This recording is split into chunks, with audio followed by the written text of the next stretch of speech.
My friends and I used to do a lot of geocaching after our senior year in high school. For those who don't know what geocaching is, it's essentially a worldwide scavenger hunt.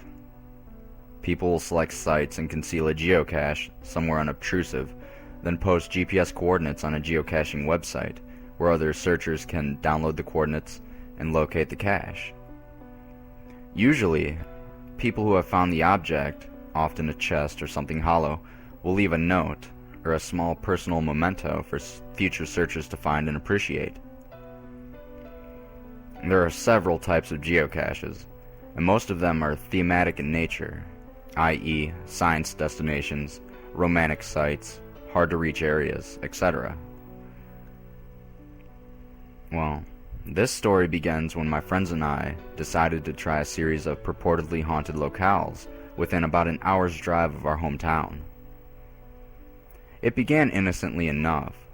Most of the sites had spooky backstories that were, of course, entirely fabricated.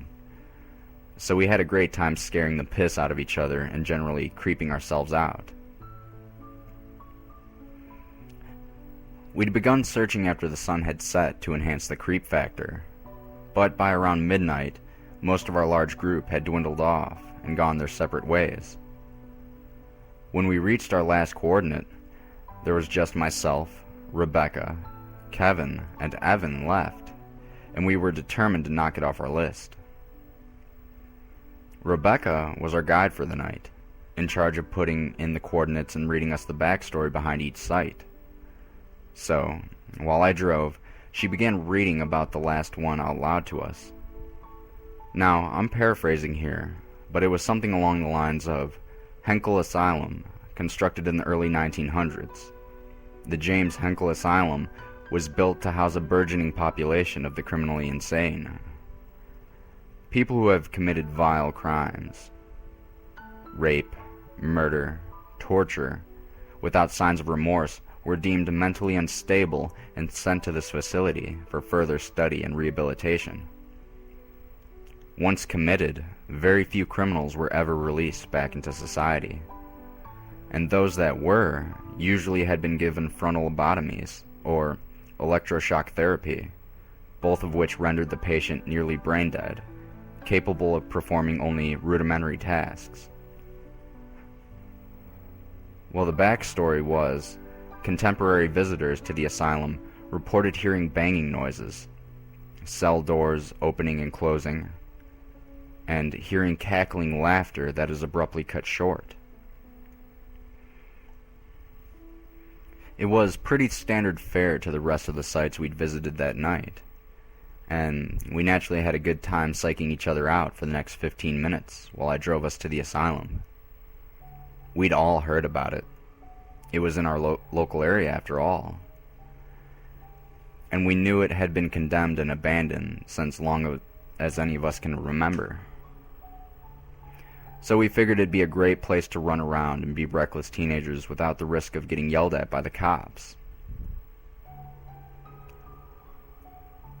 When we finally arrived, it looked like something straight out of one of those cheesy B-rated movies they show on Sci-Fi. You know, chain link fence with barbed wire around the perimeter, 2 guard towers flanking the main gate, which was, of course, chained and locked shut with a big "No Trespassing" sign hanging from it.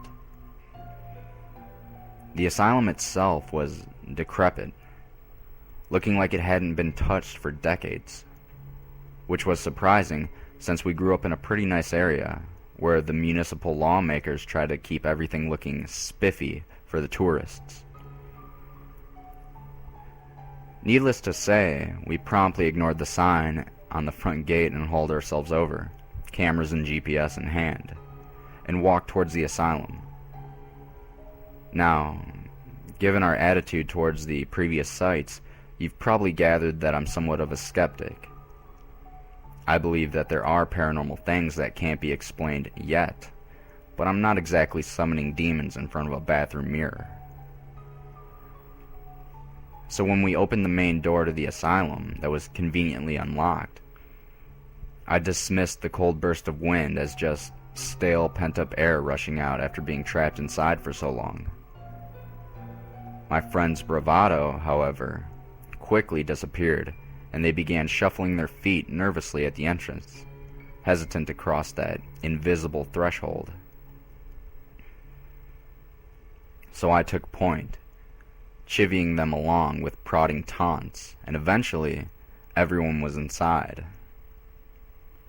It wasn't as bad as I thought it'd be. Things were relatively clean, and the entire building looked like it had been gutted. The paint was peeling, tiles popping up here and there, and the metal trim around the baseboards of the wall was in desperate need of some rust begone. But aside from that, the place was entirely empty. No crazy-ass chairs with leather straps, no gurneys lying haphazardly around. Just an old reception desk and 2 hallways leading off to different wings. We explored for a few minutes, freaking ourselves out whenever we heard an old pipe rattle or a rat squeak, but otherwise it was relatively uneventful. Our fears safely suppressed by the presence of each other, we began to get more adventurous, opening doors and peeking inside.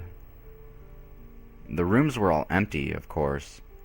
Whatever company had been contracted to clear the place out did a pretty decent job of removing any creepy decor. Bravado returning by the minute, Evan and Kevin dropped back without Rebecca or me noticing. They began running around, making noises to try to scare us. I'm not gonna lie, it worked until I realized that they were gone, and probably the cause of all the racket. And then they returned laughing and breathless to a decidedly paler Rebecca. She seemed a lot more put off by the whole place than the rest of us. Or at least, she didn't hide it as well. She quietly suggested that we leave. Not to be outdone by the other guys of the group, I told her that she was more than welcome to wait in the car if she wanted, but I was going to stick around for a few more minutes. Exasperated but defeated, she finally caved and followed us to where the GPS was leading, the 2nd floor. This is where I started to feel genuinely scared. Before, I was just kinda creeped out. But there was something about that whole floor that literally gave me shivers, despite being a warm summer night. We started opening doors like before, but we were all a lot more sober about it. I guess I wasn't the only one who was feeling weird. Finally, about midway through the hall, we opened a door to a room. And there, lying in the middle of the floor, was an honest-to-God straitjacket. I'm not bullshitting you.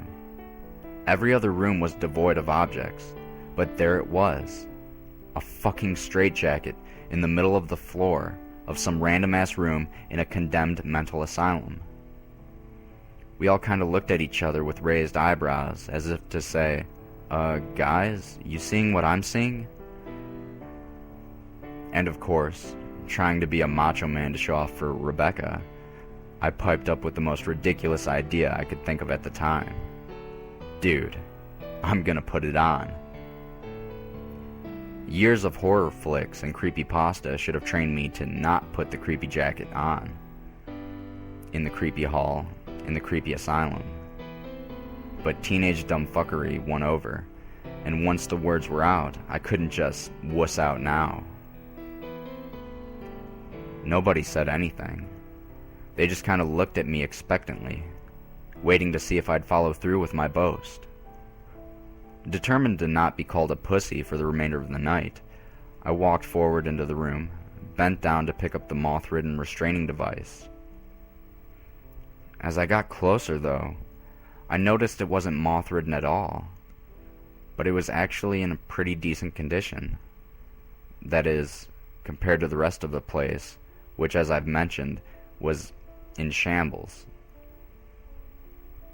I mean, the jacket had a few stains here and there, but it didn't really smell, and it seemed intact enough to put on.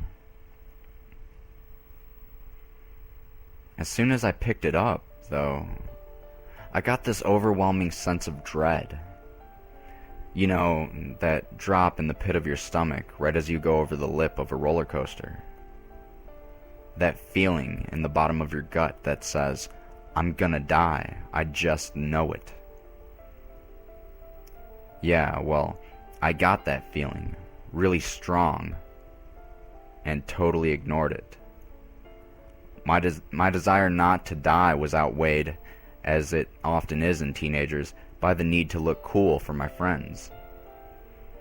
So I slipped my hands in the sleeves, one at a time, until it hung loosely from my shoulders. Now, if you've ever seen a straitjacket, you know that you can't tie it up yourself. The whole point is to essentially cross your arms across your chest and tie the sleeves behind your back to prevent whoever's inside from moving their arms, presumably to stop them from hurting themselves or others. So as I stood there in the middle of the room, I called out to Rebecca, "Hey Becca, help me tie this thing off." She looked pale as a ghost, but she managed to squeak out, I don't think this is a good idea." But again, after some prodding and encouraging, I convinced her to begin tying the sleeves behind my back. Evan and Kevin just stood in the doorway, expressions a mix of admiration and incredulity. At that point in time, I felt like a badass, for about 3 seconds. As soon as Rebecca finished up the last lace, the door to the cell slammed shut, right in Kevin and Evan's faces. I never felt a breeze, and when I asked them later, both of them fervently denied closing it themselves. Well, the skeptic that I am, I still chalk it up to us leaving the front door open and the changing air pressures and all that. But it scared the piss out of us nonetheless. Then I felt a pressure on my chest, like something was sitting on it, or as if someone was pulling the sleeves tighter behind me, and it began to get harder to breathe. I couldn't even summon enough air to whisper, much less call out for help. My vision narrowed to tiny specks, and I swear I heard someone laughing shrilly as I neared unconsciousness. The pressure increased with a sudden tug, and my world went black. When I woke up, my vision was foggy, or at least I thought it was, until I realized it wasn't just foggy. It was dark, like staring through a lens that's been collecting soot. I blinked a few times and the darkness wavered, but it didn't dissipate.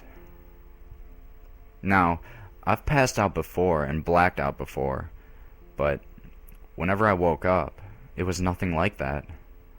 Either my vision gradually cleared up, or it was blurry. But never in my life have I been able to recreate that shadowy haze I saw in the asylum that night. Then, from the murky depths, 2 small pinpoints of light appeared a few inches from my face, glaring a lurid red, and a dim echo of the laughter I heard before surrounded me. As soon as they appeared, however, they were replaced by 2 brilliant shafts of incandescence, Evan and Kevin shining flashlights down on my face. The last thing I remember hearing before I lost consciousness was Rebecca's scream and the door banging open, which probably explains why the 2 were standing over me with flashlights in hand. I gradually became aware of a dull murmur that I recognized as Rebecca asking me, "Please, wake up. Please, please, please wake up," as she shook me. She just kept saying it over and over again, kept sobbing and shaking me. When my vision cleared enough, I glanced over and saw that her eyes were completely red, like she'd been crying for a while. Trying to muster some shreds of manliness, I found myself speaking in a surprisingly calm voice, given how I was actually feeling. I remembered distinctly what I said, word for word. "Get those fucking flashlights out of my face, you douchebags." Expecting a laugh or at least some reciprocal insults, I was kind of shocked when they just looked at each other quizzically, seemingly surprised. You're okay?" Evan asked incredulously. "Yeah, why the hell wouldn't I be? Becca just tied the thing too tight. I couldn't breathe, so I passed out." "How long was I out for anyway?" I inquired. Apparently, it had been long enough for them to untie the straitjacket, allowing me to rub a hand across my face. Another shared look of disbelief. "Dude," Kevin began slowly, "you've been out for like 15 minutes. We were about to call 911. We kept shaking you. Evan even tried pinching you so hard that he drew blood, but you wouldn't wake up." I felt a chill run down my spine, and the straitjacket, hanging limply from my shoulders, suddenly began to feel a bit tighter. Quickly pulling it off, I tried not to look panicked as I threw it to the corner of the room. Rebecca just sat there, still shaking and crying a bit, and in spite of the ordeal I'd just gone through, I had enough sense to go over and try and comfort her. We left that room without a word, geocache be damned, and we walked back to the car in complete silence, broken only by the occasional sniffle from Rebecca. The sun started coming up, and as I dropped everyone off at their respective homes, we said quiet goodbyes.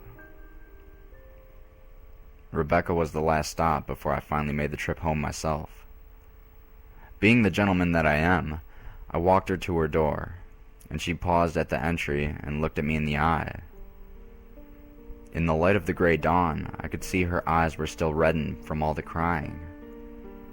She was very quiet, and she said, "I have to ask you something." "Yeah, sure, what is it?" I said, half expecting another, "You sure you're okay?" like I had been getting the whole ride home. She surprised me by asking, "Do you know how long it took Evan and Kevin to get the door open?" Her eyes held a look that I could never forget. It was raw fear. Something happened in that fraction of time between me blacking out and them getting in there that had absolutely terrified her. And seeing that look, I realized I was blacked out for 15 minutes. How long was she alone in that room? "No," I replied slowly. "How long?" 5 minutes. They said it took 5 minutes for them to open the stupid door. I was in there, and I saw you, and I saw... She broke off, another sob stopping her in mid-sentence. At this point, I didn't want to know. I still don't want to know. I gripped her by the shoulders and said firmly, "Rebecca, it doesn't matter. No matter what you saw, I'm here, you're here, we're both safe. It doesn't matter. Nothing bad will happen, I promise." She just nodded numbly, opened her door and walked inside her house. The next time I saw her, she was back to her usual self. But whenever I bring up that night to her, she freezes up and turns to stone, refusing to discuss it. I stand by what I said before. I don't know what happened in that room, and I don't ever want to know. But I still have nightmares about those two glowing red lights in the darkness. And sometimes, as I lapse into sleep, I hear faint echoes of shrill laughter following me down into the depths of unconsciousness.